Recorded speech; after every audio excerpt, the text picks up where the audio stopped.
সে বলেছিল এই বাড়িতে রাত কাটাবো না, কিন্তু তার আগেই ঘরের দরজা বন্ধ হয়ে গেল বাইরে থেকে, আর ভেতর থেকে কেউ একটা ভারী নিঃশ্বাস ফেলল তার ঘাড়ের উপর।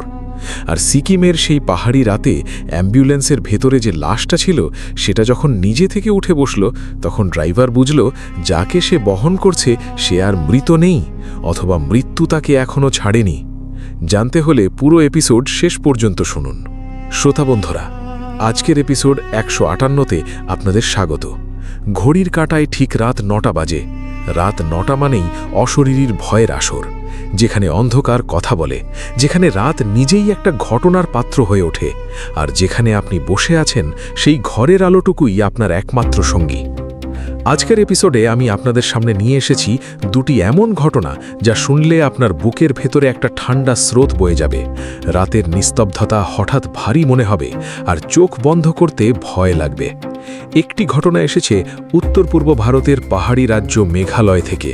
সেখানে এক পরিবারের ওপর একটি শক্তিশালী জিনের দীর্ঘ অত্যাচারের ভয়ঙ্কর সত্য ঘটনা, যা বছরের পর বছর ধরে সেই পরিবারকে ধ্বংসের মুখে ঠেলে দিয়েছিল। আর দ্বিতীয় ঘটনাটি সিকিমের পাহাড়ি রাস্তা থেকে।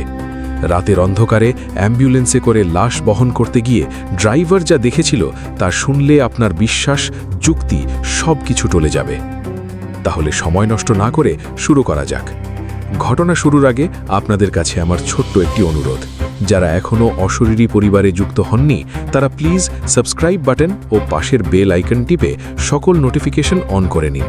আর যারা ইতোমধ্যে সাবস্ক্রাইব করেছেন তারা আজকের এপিসোডে লাইক বাটনে ক্লিক করুন এবং কমেন্টে লিখুন, আমি প্রস্তুত, যদি আজকের আতঙ্ক সহ্য করার সাহস রাখেন। শুরু করছি আজকের এপিসোড 158-র প্রথম ঘটনা। মেঘালয়ের সেই অভিশপ্ত বাড়িতে শক্তিশালী জিনের দীর্ঘ অত্যাচারের ভয়ঙ্কর সত্য ঘটনা। এই ঘটনাটি আমাদের পাঠিয়েছেন রিয়াজ আহমেদ চৌধুরী।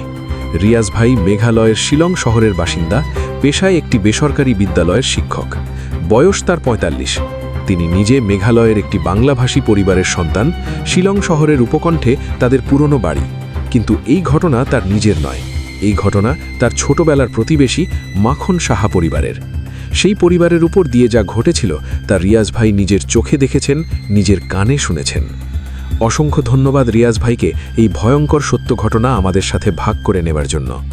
ঘটনাটি রিয়াজ ভাইয়ের ভাষায় বলছি, ঠিক যেভাবে তিনি বিস্তারিত জানিয়েছেন সেইভাবেই আপনাদের সামনে তুলে ধরছি। আমি যখন ছোট তখন আমাদের বাড়ির পাশে একটা পুরনো দোতলা বাড়ি ছিল। পাথরের দেওয়াল, ব্রিটিশ আমলের তৈরি। বাড়িটার বয়স কমপক্ষে 80-90 বছর হবে। চারপাশে বড় বড় পাইন গাছ, সামনে একটা ছোট্ট উঠান, উঠানে একটা পুরনো কূপ। সেই বাড়িতে থাকতেন মাখন সাহা আর তার পরিবার, স্ত্রী মালতী, 2 ছেলে প্রদীপ আর সুদীপ, আর একমাত্র মেয়ে মিতা। মাখনদা ছিলেন শিলং শহরের একটা ছোট ব্যবসার মালিক, কাপড়ের দোকান। মানুষ হিসেবে খুব সরল, খুব ধার্মিক। মালতী বৌদি ছিলেন ঘরকন্নার মানুষ, রান্না, সংসার, বাচ্চাদের দেখাশোনা। ছেলেমেয়েরা স্কুলে পড়ত। স্বাভাবিক, সুখী একটা পরিবার। কিন্তু সেই সুখী পরিবারের জীবনে কালো ছায়া নামল একটা রাতে। সেই রাতটার কথা এখনও মনে পড়লে আমার গায়ে কাঁটা দেয়। ঘটনাটা শুরু হয়েছিল 2019 সালের নভেম্বর মাসে। শিলংয়ের শীত শুরু হয়ে গেছে তখন। সন্ধে 7টার পর থেকেই ঘুটঘুটে অন্ধকার নামে, কুয়াশা ঢেকে ফেলে পাহাড়গুলো। রাতের বেলা ঘর থেকে বেরোতে ইচ্ছে করে না। সেই মাসের এক রাতে মাঝরাতের দিকে মাখনদার ছোট ছেলে সুদীপ হঠাৎ চিৎকার করে উঠল। মাখনদা আর মালতী বৌদি দৌড়ে গেলেন। সুদীপ তখন বিছানায় বসে আছে, পুরো শরীর কাঁপছে, চোখ বড় বড়, কথা বলতে পারছে না। জিজ্ঞেস করলেন কি হয়েছে। সুদীপ শুধু আঙুল দিয়ে ঘরের কোণটা দেখালো। মাখনদা সেদিকে তাকালেন, কোণটা খালি। কিন্তু সুদীপ বলল, কাঁপতে কাঁপতে বলল, বাবা, ওখানে কেউ দাঁড়িয়েছিল, অনেক লম্বা, মাথা ছাদে ঠেকছিল, আমার দিকে তাকিয়েছিল। মাখনদা ভাবলেন বাচ্চার দুঃস্বপ্ন হয়েছে, পাশে শুলেন, ঘুম পাড়ালেন। কিন্তু পরের দিন রাতেও একই ঘটনা। এবার সুদীপ একা নয়, প্রদীপও চিৎকার দিয়ে উঠল মাঝরাতে। দুজনে পাশাপাশি ঘুমাতো, দুজনেই একই সময় উঠল। প্রদীপ বলল, বাবা, ঘরের মধ্যে কেউ হাঁটছিল, পায়ের শব্দ হচ্ছিল, কিন্তু কাউকে দেখিনি। মাখনদা আলো জ্বাললেন, ঘর দেখলেন, কেউ নেই। কিন্তু মালতী বৌদি দেখলেন ঘরের মেঝেতে কি একটা আছে। একটু কাছে গেলেন, দেখলেন মেঝেতে কাদার মতো কিছুর দাগ, পায়ের ছাপের মতো। কিন্তু সেই ছাপগুলো স্বাভাবিক পায়ের মতো নয়, আঙুলের সংখ্যা বেশি, আকারে অনেক বড়। মালতী বৌদি চিৎকার করে উঠলেন। সেই রাত থেকে পরিবারের ঘুম গেল। ছেলেরা একা ঘুমাতে চায় না, মেয়ে মিতা ও রাতে ঘরের দরজা বন্ধ করে শুতে ভয় পাচ্ছে। মাখরদা সারা রাত জেগে বসে থাকছেন। প্রথম সপ্তাহে ঘটনাগুলো ছিল শুধু রাতের, দিনের বেলা সব ঠিকঠাক। তাই মাখনদা ভাবলেন হয়তো কোনো মানুষ রাতে বাড়িতে ঢুকছে, পুরনো বাড়ি, হয়তো কোথাও ফাঁক আছে। মিস্ত্রি ডাকলেন, দেওয়াল পরীক্ষা করালেন, জানালা ঠিক করালেন, কিন্তু পরের রাতেও একই ঘটনা। দ্বিতীয় সপ্তাহ থেকে শুরু হলো ভিন্ন ধরনের ঘটনা। মালতী বৌদি রান্না করছিলেন দুপুরে, হঠাৎ রান্নাঘরের দরজা বন্ধ হয়ে গেল। ভেতর থেকে বন্ধ হওয়ার ব্যবস্থা নেই সেই দরজায়, তালা বাইরে, তবুও দরজা বন্ধ হয়ে গেল এবং খুলল না। মালতী বৌদি চিৎকার করতে লাগলেন। মাখনদা এসে বাইরে থেকে দরজা ঠেললেন, ঠেলা যাচ্ছে না, যেন কেউ ভিতর থেকে ধরে আছে। 15 মিনিট পর হঠাৎ দরজা খুলে গেল। মালতী বৌদি বেরোলেন কাঁপতে কাঁপতে, বললেন ঘরের ভেতরে কেউ ছিল, দেখিনি, কিন্তু নিঃশ্বাস ফেলছিল, আমার কাছেই দাঁড়িয়েছিল কেউ। সেদিন থেকে মালতী বৌদি একা রান্নাঘরে যেতেন না। তৃতীয় সপ্তাহে মিতার উপর পড়ল। মিতা তখন 7-এ পড়ে, বয়স 13, মেধাবী মেয়ে, স্কুলে ভালো ছাত্রী, পড়াশোনায় মনোযোগী। কিন্তু হঠাৎ মিতার পরিবর্তন শুরু হলো। স্কুল থেকে ফিরে একা ঘরে বসে থাকে, কথা বলে না, খাওয়া কমে গেছে, রাতে ঘুমের মধ্যে কথা বলে, কিন্তু কি বলে বোঝা যায় না, ভাষাটা চেনা নয়। মাখনদা মিতাকে ডাক্তারের কাছে নিয়ে গেলেন। ডাক্তার পরীক্ষা করে বললেন শারীরিকভাবে সুস্থ, মানসিক চাপের কারণে হতে পারে। কিন্তু মাখনদার মনে হলো এটা শুধু মানসিক চাপ নয়। আমি মাখনদার বাড়িতে যেতাম মাঝে মাঝে। এক সন্ধে গিয়েছিলাম, দেখলাম মিতা উঠানে একা দাঁড়িয়ে পুরনো কূপের দিকে তাকিয়ে আছে। আমি ডাকলাম, মিতা। সে ঘুরল। তার চোখের দৃষ্টিটা দেখে আমি থমকে গেলাম। মিতার চোখ আগে ছিল উজ্জ্বল, চঞ্চল, কিন্তু সেদিন সেই চোখে কোনো আলো নেই, একটা গভীর শূন্যতা, যেন সে তাকিয়ে আছে কিন্তু দেখছে না, অথবা দেখছে কিন্তু যা দেখছে তা আমি দেখতে পাচ্ছি না। আমি বললাম, কি দেখছো কূপের দিকে তাকিয়ে? মিতা বলল খুব শান্ত গলায়, সে ওখানে থাকে। আমার বুকে একটা ধাক্কা লাগলো। কে? মিতা আর কিছু বলল না, ঘরের ভেতরে চলে গেল। সেই সন্ধেই মাখনদার সাথে কথা বললাম। তিনি বললেন, রিয়াজ, আমি বুঝতে পারছি না কি হচ্ছে। বাড়ি ছেড়ে যেতে মন চায়, কিন্তু এটা বাবার বাড়ি, এখানে বড় হয়েছি, ছাড়তে পারছি না। আমি বললাম, কোনো হুজুর বা পণ্ডিতের কাছে যান? মাখনদা বললেন, গিয়েছিলাম, শিলংয়ের একজন পুরোহিতের কাছে গিয়েছিলাম। তিনি বাড়িতে পূজা করলেন, কিছু মন্ত্র পড়লেন, কিন্তু সেদিন রাতেই তিনি থামলেন। আমি জিজ্ঞেস করলাম, কি হলো সেদিন রাতে? মাখনদা বললেন, ধীরে ধীরে পূজা শেষে পুরোহিত মশাই রাতে থাকলেন আমাদের বাড়িতে। রাত 12টার দিকে তিনি হঠাৎ চিৎকার দিয়ে উঠলেন। ছুটে গিয়ে দেখলাম তিনি বিছানায় বসে আছেন, তার মুখ দিয়ে রক্ত পড়ছে। বললেন কিছু একটা তার মুখে আঘাত করেছে। ঘরে আর কেউ নেই। শিলংয়ের সেই পুরোহিত পরের দিন ভোরেই চলে গেলেন। যাওয়ার আগে মাখনদাকে বলে গেলেন, এই বাড়িতে যা আছে তা আমার ক্ষমতার বাইরে, এটা অনেক শক্তিশালী কিছু, আমি এর মোকাবিলা করতে পারবো না। সেই কথাগুলো শুনে আমি ভেতরে ভেতরে কেঁপে উঠলাম। এর পরের কয়েক মাসে পরিস্থিতি আস্তে আস্তে আরও খারাপ হতে থাকল। মাখনদার বড় ছেলে প্রদীপ হঠাৎ একদিন বাড়ি ছেড়ে গেল। সে বলল সে এই বাড়িতে আর থাকতে পারছে না। রাতের পর রাত সে কিছু দেখছে, সেই লম্বা অবয়ব ঘরের কোণে দাঁড়িয়ে। সে বলল একদিন রাতে সেই অবয়ব তার বিছানার কাছে এসেছিল, তার মুখের ওপর ঝুঁকে নিঃশ্বাস ফেলেছিল। সেই নিঃশ্বাস এতটাই ঠান্ডা ছিল যে প্রদীপের মুখে ব্যথা লেগেছিল। প্রদীপ শিলং শহরের ভেতরে তার বন্ধুর বাড়িতে চলে গেল, ফিরল না। ছোট ছেলে সুদীপের শরীর খারাপ হতে শুরু করল। জ্বর আসে, যায় না, ওষুধে কিছুটা কমে, কিন্তু পুরোপুরি সারে না। সুদীপ দিনের বেলাও কোনো এক জায়গার দিকে তাকিয়ে থাকত, একই জায়গা, সেই ঘরের কোণটা। আর মাঝে মাঝে কথা বলতো, আপন মনে, কিন্তু কারো সাথে নয়। মালতী বৌদি শুনলেন সুদীপ ফিসফিসিয়ে কথা বলছে। কাছে গেলেন, কি বলছে শুনলেন। সুদীপ বলছিল, হ্যাঁ আমি জানি, না বলবো না, বলবো না। মালতী বৌদি ডাকলেন, সুদীপ। সুদীপ চমকে উঠল, চোখে একটু বিভ্রান্তির ভাব। তারপর বলল, মা, কেউ একটা কথা বলছিল আমাকে। কে? জানি না, কিন্তু সে বলছিল তুমি যা দেখছো তা মাকে বলবে না। মালতী বৌদি সেই রাতে মাখনদাকে বললেন, আমরা এই বাড়ি ছেড়ে যাব। মাখনদা চুপ করে থাকলেন। তারপর বললেন, কোথায় যাব? যেখানেই হোক। কিন্তু যাওয়া সহজ হলো না। তারা একটা ভাড়া বাড়ির খোঁজ করলেন। শিলং শহরের ভেতরে একটা বাসস্থান পেলেন। ফেব্রুয়ারি মাসে সিদ্ধান্ত নিলেন মার্চের শুরুতে চলে যাবেন। কিন্তু মার্চের আগেই আর একটা ঘটনা ঘটল।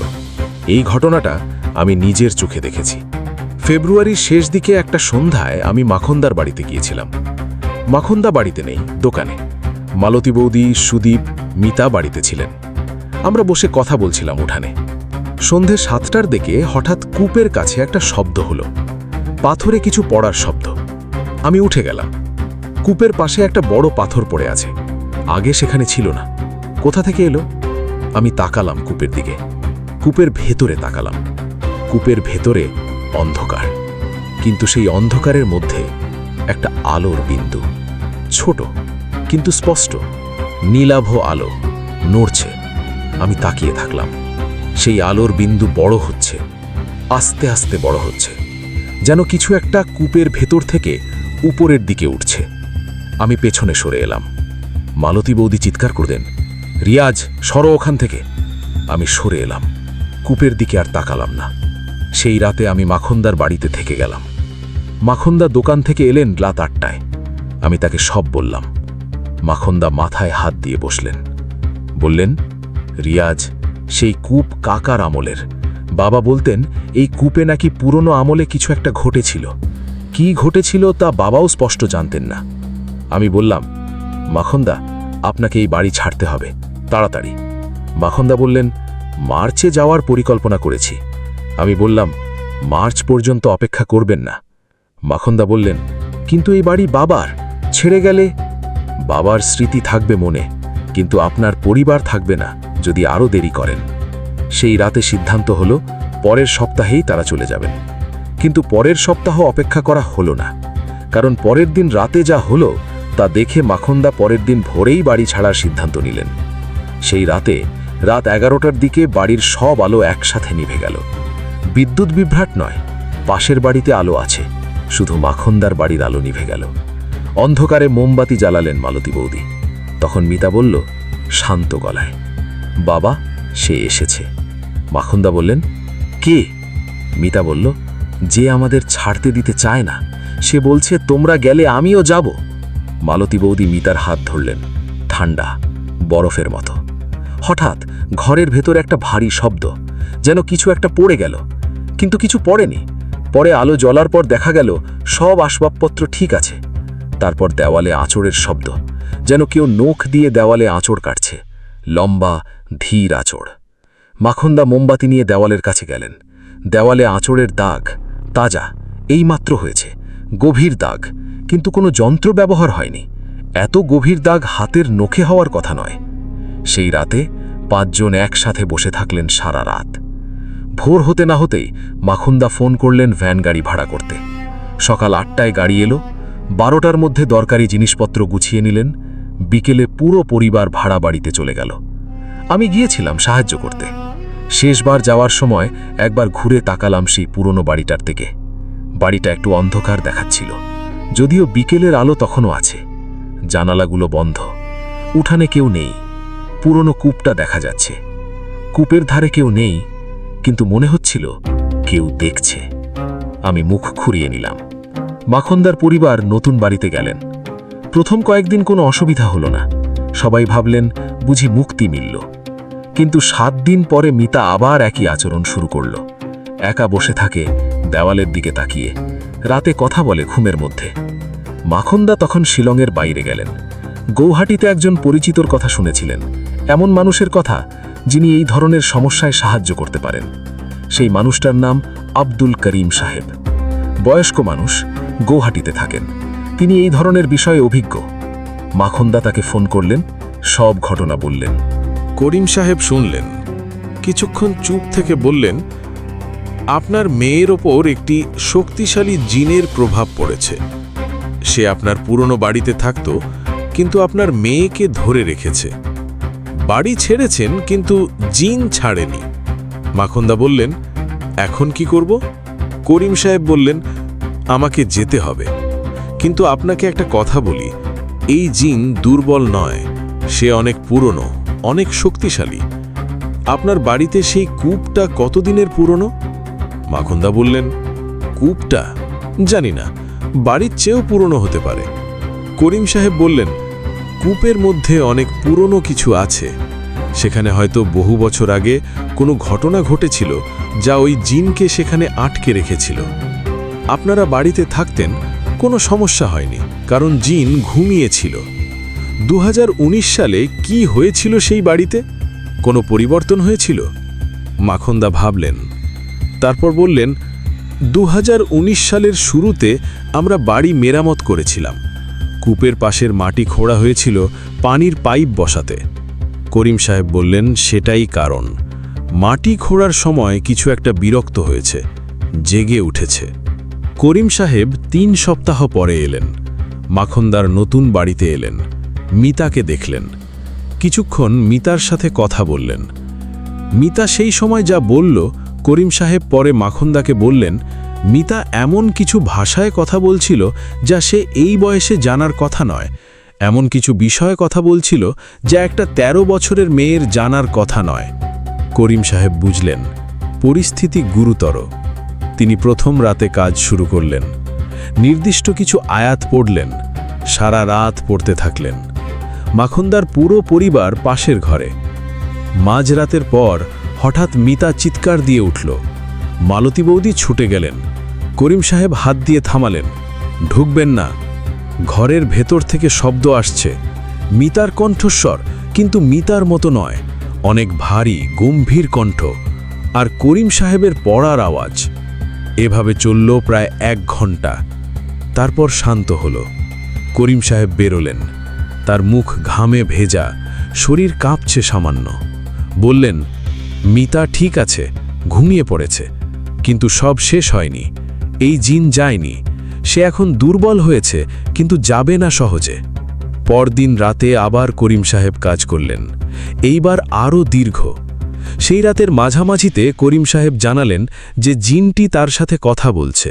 সে বলছে সে এই পরিবারকে ছাড়বে না, কারণ মাখনদার পূর্বপুরুষদের কেউ একজন একসময় একটি প্রতিশ্রুতি দিয়েছিল এবং সেই প্রতিশ্রুতি পূরণ হয়নি। মাখনদা শুনে অবাক হলেন, বললেন, কিসের প্রতিশ্রুতি? করিম সাহেব বললেন, সে বলছে আপনার দাদার আমলে সেই বাড়ি তৈরির সময় কোনো এক কারণে সে সাহায্য করেছিল। বিনিময়ে প্রতিশ্রুতি ছিল যে সেই কূপের জায়গাটা তাকে দেওয়া হবে, কেউ সেখানে হাত দেবে না। কিন্তু মাটি খোঁড়ার সময় সেই প্রতিশ্রুতি ভাঙা হয়েছে। মাখনদা বললেন, আমি তো জানতাম না। করিম সাহেব বললেন, সে বলছে না জানলেও প্রতিশ্রুতি ভাঙা হয়েছে, সে ক্ষতিপূরণ চায়। করিম সাহেব কিছুক্ষণ পড়লেন। তারপর বললেন মাখনদাকে, সে রাজি হয়েছে। শর্ত একটাই, পুরনো বাড়িতে আর কেউ থাকবে না, ওই কূপ বন্ধ করে দিতে হবে পাকাপাকিভাবে। মাখনদা রাজি হলেন। তৃতীয় রাতে করিম সাহেব শেষ কাজ করলেন। সেই রাতে মিতার ওপর আর কোনো প্রভাব ছিল না, সে স্বাভাবিক ঘুমালো। পরদিন সকালে মিতা উঠে মাকে বলল, মা, আমার অনেক ক্ষুধা পেয়েছে। এটা শুনে মালতী বৌদি কাঁদতে শুরু করলেন। করিম সাহেব যাওয়ার আগে বললেন, পুরনো বাড়িতে আর কখনো যাবেন না, কূপটা বন্ধ করার ব্যবস্থা করুন। সম্ভব হলে বাড়িটা বিক্রি না করে এভাবেই থাকুক, কারণ নতুন কেউ ঢুকলে আবার সমস্যা হতে পারে। মাখনদা সেই পুরনো বাড়ি আর কখনো ব্যবহার করেননি। কূপ বন্ধ করে দিয়েছেন পাথর দিয়ে। বাড়িটা তালাবদ্ধ হয়ে আছে। সুদীপ ধীরে ধীরে সুস্থ হল। মিতা আবার স্কুলে গেল, পড়াশোনায় মনোযোগ দিল। কিন্তু মাখনদা আমাকে একবার বলেছিলেন চুপ করে, রিয়াজ, একটা কথা বলবো? মিতা কখনো কখনো এখনো স্বপ্নে দেখে। বলে স্বপ্নে সে পুরনো বাড়িতে যায়, কূপের কাছে দাঁড়ায়, আর কেউ নিচ থেকে তাকে ডাকে। আমি জিজ্ঞেস করলাম, মিতা কি কূপের কাছে যায় সেই স্বপ্নে? মাখনদা বললেন, না, স্বপ্নে সে প্রতিবার ঘুরে পালায় আর ঘুম ভেঙে যায়। তারপর মাখনদা একটু থামলেন, বললেন, কিন্তু রিয়াজ, প্রতিবার স্বপ্নে পালানোর পর মিতা বলে কেউ তার পেছনে ছিল, তার নিঃশ্বাস মিতার ঘাড়ে পড়ছিল। পুরনো সেই বাড়ি আজও আছে শিলংয়ের সেই রাস্তায়। পাথরের দেওয়াল, ব্রিটিশ আমলের তৈরি, চারপাশে বড় বড় পাইন গাছ, আর উঠানে সেই বন্ধ কূপ। রাতে পাশ দিয়ে যাওয়ার সময় আমি কখনো সেই বাড়ির দিকে তাকাই না, কারণ একবার রাতে তাকিয়েছিলাম, মনে হয়েছিল বাড়ির দোতলার জানালায় কেউ দাঁড়িয়ে আছে। আলো নেই, ঘর অন্ধকার, তবু মনে হলো কেউ আছে। পরের দিন মাখনদাকে বলেছিলাম। তিনি বললেন, ওই বাড়ির দিকে রাতে তাকাবে না, আর ডাকলেও সাড়া দেবে না। আমি জিজ্ঞেস করলাম, কি ডাকবে? মাখনদা বললেন, ডাকলে বুঝবে। আর আমি জিজ্ঞেস করিনি। শ্রোতা বন্ধুরা, এই ছিল আজকের প্রথম ঘটনা। মেঘালয়ের শিলংয়ের সেই পুরনো পাথরের বাড়িতে, সেই কূপের গভীরে যা ঘুমিয়েছিল সে জেগে উঠেছিল এবং পুরো একটা পরিবারকে ধ্বংস করার চেষ্টা করেছিল। হয়তো আজও সে সেই বন্ধ কূপের মধ্যে আছে, অপেক্ষা করছে। রাত ৯টা মানেই অশরীরীর ভয়ের আসর। এখানে গল্প নয়, ঘটনা শোনানো হয়। ঘটনাটি কেমন লাগলো অবশ্যই কমেন্ট বক্সে জানাবেন। আপনারা কি ধরনের ঘটনা শুনতে চান সেটাও কমেন্টে জানাতে পারেন। আর মনে রাখবেন, অশরীরী কখনো কালো জাদু, অন্ধবিশ্বাস ও কুসংস্কারকে প্রমোট করে না। অশরীরীর সকল ঘটনা আপনি বিশ্বাস করবেন কি করবেন না সেটা একান্তই আপনার নিজের ব্যাপার, তবে বিনোদন হিসাবে নেওয়াই হবে বুদ্ধিমানের কাজ। এবার প্রস্তুত হন আজকের দ্বিতীয় ঘটনার জন্য। এবার আমরা পাড়ি দেব উত্তর পূর্ব ভারতের আরেকটি পাহাড়ি রাজ্যে, সিকিমের এক মেঘাচ্ছন্ন পাহাড়ি রাতে, যেখানে একটি অ্যাম্বুলেন্স বহন করছিল একটি লাশ। আর সেই লাশ যখন নিজে থেকে উঠে বসল, তখন সেই রাতের প্রতিটি মুহূর্ত পরিণত হল জীবনের সবচেয়ে ভয়ঙ্কর অভিজ্ঞতায়। দ্বিতীয় ঘটনা, সিকিমের সেই পাহাড়ি রাতে অ্যাম্বুলেন্সে লাশ বহনের ভয়ঙ্কর সত্য ঘটনা। এই ঘটনাটি আমাদের পাঠিয়েছেন মনোজ শর্মা। মনোজ ভাই সিকিমের গ্যাংটক শহরের কাছাকাছি একটি ছোট্ট এলাকার বাসিন্দা। বয়স তার 41। পেশায় তিনি একটি বেসরকারি অ্যাম্বুলেন্স সার্ভিসের চালক। প্রায় 15 বছর ধরে এই কাজ করছেন। সিকিমের পাহাড়ি রাস্তায় রোগী বহন, লাশ পরিবহন সবকিছুই তিনি দেখেছেন। কিন্তু 2024 সালের সেপ্টেম্বরের এক রাতে যা ঘটল তা তার 15 বছরের সমস্ত অভিজ্ঞতাকে ম্লান করে দিয়েছে। অসংখ্য ধন্যবাদ মনোজ ভাইকে এই ভয়ঙ্কর সত্য ঘটনা আমাদের সাথে ভাগ করে নেওয়ার জন্য। ঘটনাটি মনোজ ভাইয়ের ভাষায় বলছি, ঠিক যেভাবে তিনি বিস্তারিত জানিয়েছেন সেইভাবেই আপনাদের সামনে তুলে ধরছি। আমি 15 বছর ধরে অ্যাম্বুলেন্স চালাচ্ছি। সিকিমের পাহাড়ি রাস্তায় রাত বিরাতে যাওয়া আসা আমার কাছে স্বাভাবিক হয়ে গেছে। ভয় ডর আমার বেশি নেই। লাশ বহন করতে হয় মাঝে মাঝে, হাসপাতালে মৃত্যু হলে বাড়িতে পৌঁছে দেওয়া বা দূরের হাসপাতাল থেকে স্থানীয় হাসপাতালে আনা, এটা এই কাজের অংশ। কিন্তু 2024 সালের সেপ্টেম্বর মাসের সেই রাতটা আমার জীবনে একটা রেখা টেনে দিয়েছে। সেই রাতের আগের মনোজ আর সেই রাতের পরের মনোজ এক মানুষ নয়। সেই রাতটা ছিল সেপ্টেম্বরের মাঝামাঝি। সিকিমে তখন বর্ষার শেষ, মেঘ আছে, মাঝে মাঝে বৃষ্টি, রাস্তাগুলো ভেজা, পাহাড়ে কুয়াশা নামে সন্ধ্যার পর। গ্যাংটক থেকে দূরে একটা ছোট্ট হাসপাতাল আছে, প্রায় 25 কিলোমিটার দূরে। সেই হাসপাতাল থেকে ফোন এলো সন্ধে 6টার দিকে। হাসপাতালের কর্তৃপক্ষ বললেন একজন মৃত রোগীকে গ্যাংটকের মূল হাসপাতালে নিয়ে আসতে হবে। মৃত্যু হয়েছে দুপুরে। পরিবার চাইছেন লাশটা বড় হাসপাতালে আনুক, সেখান থেকে তারা নিজেরা নিয়ে যাবেন। আমি রাজি হলাম, এটা রুটিন কাজ। আমার সাথে সেদিন ছিল আমার সহকর্মী দীপক। দীপক তরুণ ছেলে, বছর 27-28। সেও এই কাজে 3 বছর ধরে আছে। রাত 7টায় আমরা রওনা হলাম। পাহাড়ি রাস্তা পেঁচানো, দুই পাশে খাড়া পাহাড়, কোথাও কোথাও গভীর খাদ। রাতের বেলা এই রাস্তায় চলা অভ্যেস হয়ে গেছে, কিন্তু মনোযোগ সবসময় রাখতে হয়। ছোট হাসপাতালে পৌঁছালাম রাত 8টার দিকে। হাসপাতালের কর্মীরা আমাদের নিয়ে গেলেন। মর্গ থেকে লাশ বের করে অ্যাম্বুলেন্সে তোলা হলো। মৃত ব্যক্তির নাম পরে জানলাম থেন্ডুপ লেপচা, বয়স 55, হৃদরোগে মৃত্যু হয়েছে। চেহারা দেখলাম সাধারণ মানুষ, বয়স্ক মুখ, শান্ত অভিব্যক্তি, সাদা কাপড়ে ঢাকা। আমি আর দীপক লাশ তুলে অ্যাম্বুলেন্সের পেছনে রাখলাম স্ট্রেচারে। পরিবারের কেউ সাথে আসবেন কিনা জিজ্ঞেস করলাম। বললেন না, তারা গ্যাংটকে অপেক্ষা করবেন, অ্যাম্বুলেন্স পৌঁছালে যাবেন। হাসপাতালের কাগজপত্র নেওয়া হলো, রওনা হলাম। দীপক পেছনে বসল লাশের সাথে। এটাও নিয়ম, একজনকে পেছনে থাকতে হয়। আমি সামনে ড্রাইভ করছি।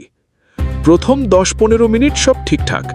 রাস্তায় প্রায় গাড়ি নেই, অন্ধকার পাহাড়ি রাস্তা, আমার হেডলাইটের আলো সামনের পথ দেখাচ্ছে, বেতার বাজছে মৃদুভাবে।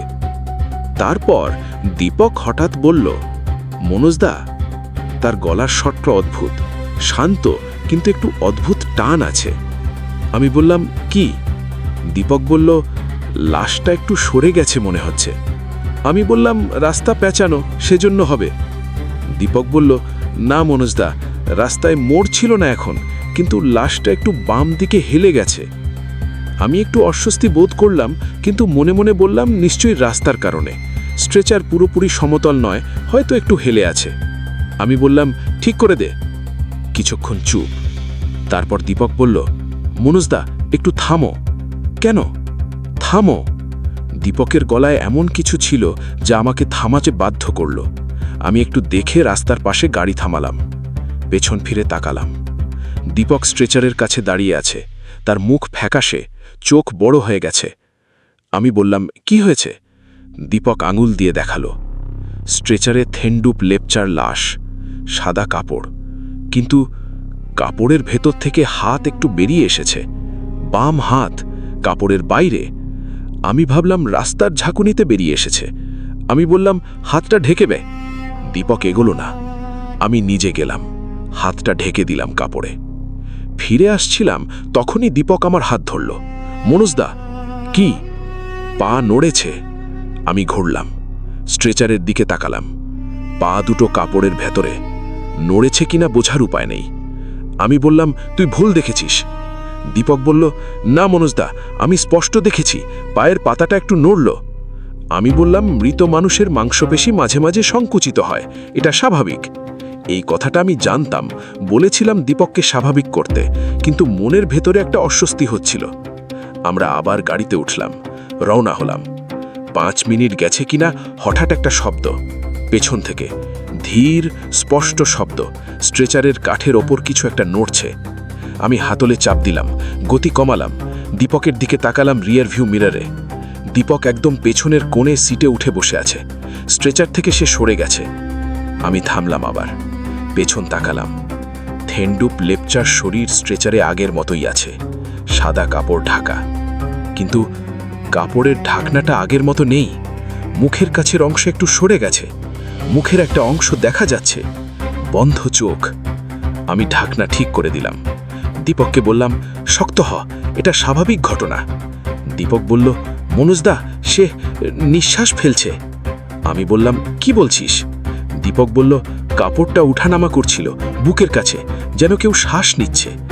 আমি দীপকের চোখের দিকে তাকালাম। সে মিথ্যে বলছে না, সে ভয় পেয়েছে, কিন্তু যা দেখেছে তা বলছে। আমি ধীরে ধীরে স্ট্রেচারের কাছে গেলাম, কাপড়ের দিকে তাকালাম।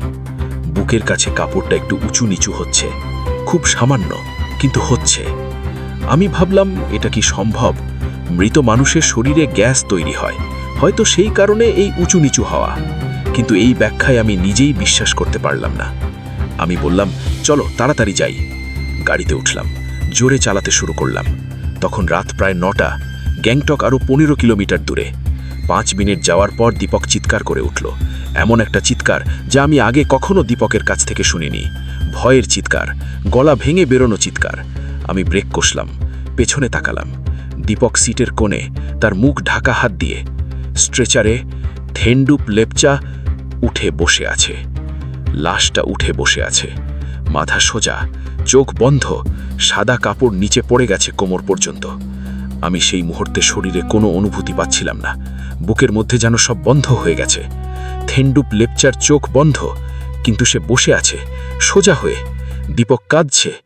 আমি কোনো মতে বললাম, দীপক, কাঁদিস না, শান্ত থাক। নিজের কথাগুলো আমার নিজের কাছেই হাস্যকর মনে হলো। আমি আবার গাড়ি চালাতে শুরু করলাম, যত জোরে পারি। রাস্তায় একটা মোড়ের কাছে এসে আমি সামনে একটু মনোযোগ দিলাম। মোড়টা পার করলাম, তখন পেছন থেকে আর কোনো শব্দ নেই, দীপকও চুপ। আমি বললাম, দীপক। কোনো সাড়া নেই। আমি থামলাম, পেছন তাকালাম। দীপক সিটে বসে আছে, চোখ বন্ধ, কিন্তু সে অজ্ঞান হয়নি, ঠোঁট কাঁপছে। স্ট্রেচারে থেন্ডুপ লেপচা শুয়ে আছেন আগের মতোই, সাদা কাপড় ঢাকা, বসেছিল না। আমি চোখ কচলালাম। আমি কি স্বপ্ন দেখছি, নাকি ভুল দেখেছিলাম আগে? দীপককে জিজ্ঞেস করলাম, কি দেখলি তুই? দীপক বলল, ফিসফিস করে, সে উঠে বসেছিল মনোজদা, সে উঠে বসেছিল, তারপর তোমার দিকে তাকিয়েছিল। চোখ খুলেছিল না, কিন্তু মুখটা তোমার দিকে ঘোরানো ছিল। আমি আর কথা না বলে গাড়ি চালালাম। গ্যাংটকের হাসপাতালে পৌঁছাতে আর প্রায় 12 মিনিট লাগল। পুরো পথে আমি একবারও পেছনে তাকাইনি। হাসপাতালে পৌঁছে গাড়ি থামালাম। হাসপাতালের কর্মীরা বের হলেন। পেছনের দরজা খুললাম। থেন্ডুপ্লেপচা শুয়ে আছেন, সাদা কাপড় ঢাকা, শান্ত। কিন্তু সাদা কাপড়ের একটা কোণ মুঠো করে ধরা আছে তার হাতে। হাসপাতালের একজন কর্মী সেই হাতের মুঠো খুলতে গেলেন। মুঠো খুলল না। সে বলল, শক্ত করে ধরে আছে। আমি বললাম, লাশের হাত শক্ত হয়ে যায়, রিগার মর্টিস। কিন্তু রিগার মর্টিস হাসপাতালে মৃত্যুর পরে অনেক পরে শুরু হয়। এই লাশ তো দুপুরে মারা গেছে। সন্ধ্যায় যখন দেখলাম, হাত নরম ছিল। এতক্ষণে এত শক্ত হওয়ার কথা নয়।